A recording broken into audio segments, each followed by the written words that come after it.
It's true about the change to 24/5, and Swift is announcing instant settlement on X. Like originally they were going to do 23/5. And when they put out the paper around that, it said still T+1 because they would have an hour to be able to reconcile.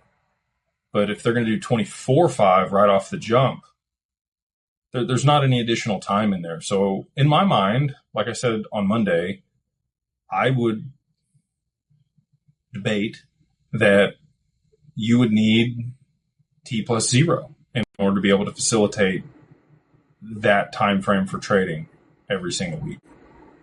So for both of them to be doing that on the same day, interesting. I believe that we would need a high price XRP before we got there.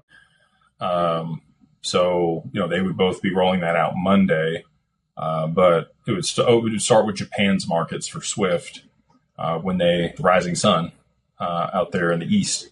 So we'll have to see 5:30, 6 o'clock come, this Sunday where things are at.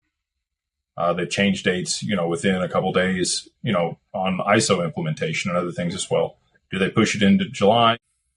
I really think they're probably going to stick with it this time. And if, Ripple's announcement this evening is any inclination that Japan's ready, I think they're ready.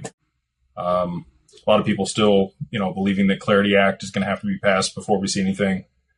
I don't think so. I'm still 95% that we don't get the Clarity Act passed before the August recess.